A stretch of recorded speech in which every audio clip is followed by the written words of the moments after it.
breakfast, the same old, same old, same old all the time, especially on keto. We got bacon, we got eggs, we got the usual stuff. Okay, so why can't we just have a little bit more fun with it? Get a little bit more creative. You always see me in a scientific light, right? I'm always doing these videos breaking down science. Well, today I want to take it into the kitchen in a little bit more of a fun way. And I'm going to show you a really simple keto breakfast that you can make. It's going to blow your mind. We're talking keto breakfast pizza.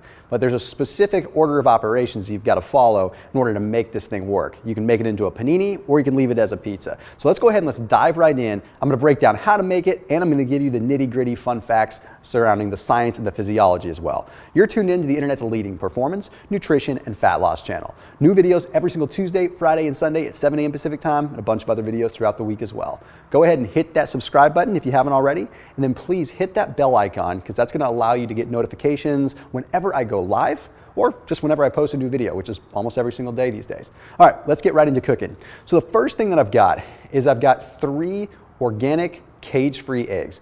Very important that you go for high quality omega-3 eggs. Spend the extra couple bucks. I promise you it's going to be worth it. And then you're going to notice what I'm doing is I'm using 2 full eggs, but then I'm using just the yolk of the 3rd egg. What I'm trying to do is get a better fat to protein ratio. Believe it or not, and I've talked about this in other videos, the whites are actually a pretty inflammatory part of the egg. You see, that's the part that has a lot of the things that can cause a bit of chaos in your body. That essentially is the placenta. The placenta carries a lot of the nutrients and a lot of the things that the chicken ate.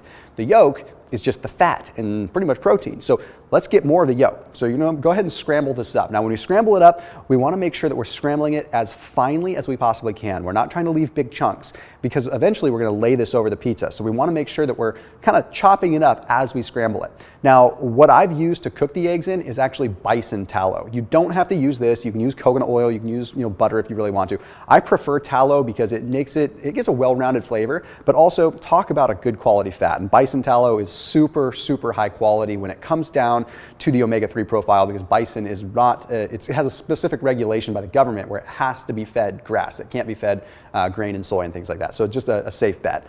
Okay, then once I've got that all squared away, I'm going to go ahead and I'm going to set the eggs aside. Okay, I'm going to put them on a separate plate, leave them to be because I'm going to come back to them in a minute. Now, all the while, I have a pizza crust in the oven. Okay, I have a cauliflower crust pizza.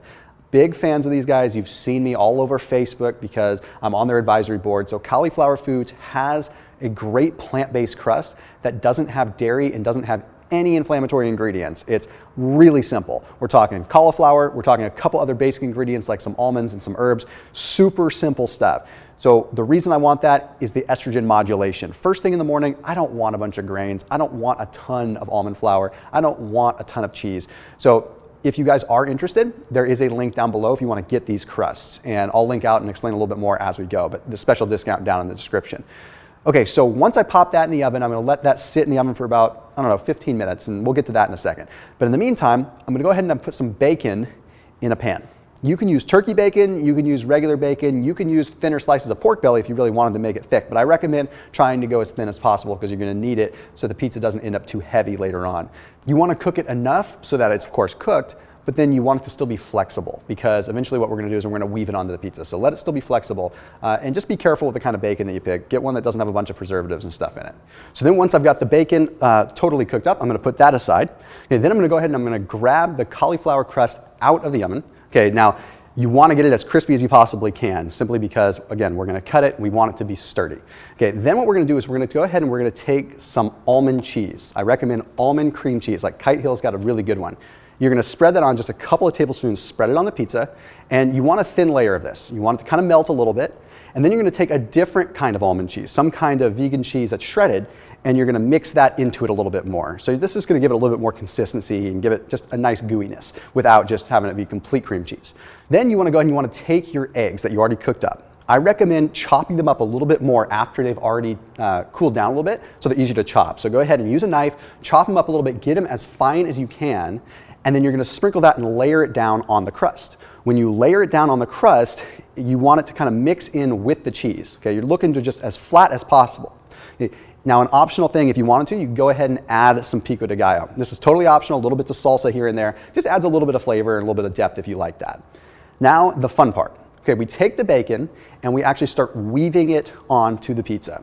The whole idea behind the weaving is just first of all, it looks cool, but second of all, it allows you to get more surface area of that bacon. In this case, we're using good quality bacon. It's gonna taste really good. We're talking like the first legit breakfast pizza for keto. So go ahead and weave those suckers on. And then, I mean, you have your end result is a nice breakfast pizza right then and there. Okay, you could go ahead and add some sour cream to it if you wanted to, but one of the things that I like to do is actually cut it in half and then fold it over. And usually if you've actually cooked the crust hard enough, you're gonna be able to fold it over without a problem. So fold it over, and once it's cut, and then you actually have more of a panini. It's more of a breakfast sandwich. So you can eat it as a pizza or eat it as a panini sandwich style thing. And honestly, that's kind of the benefit of using these cauliflower crusts, especially the plant-based ones, is they're sturdy. Most of them end up soggy, or they have a bunch of other ingredients in there that add up the carb count a ton. So these guys are awesome. And again, I'm on their advisory board, so not only do you support them, but you help support some of the things that I work on if you check them out. So down in the description, you can check them out and you can get a special discount on these plant-based cauliflower crusts. So definitely don't want to miss out on that if you want to try making this pizza. So there we have it. This thing tastes amazing. The texture in your mouth is the perfect combination of crunchy, soft, crunchy again, and gooey. It's amazing what happens inside your mouth with this, simply because the crust is crunchy, the bacon adds a crisp, but then the cheese kind of gives it almost a bounce texture, and then the cheese makes it gooey. I mean, it's all these textures in one, but it's like you're eating all the good parts of a breakfast and you get that just in one mesmerizing taste. So really powerful stuff.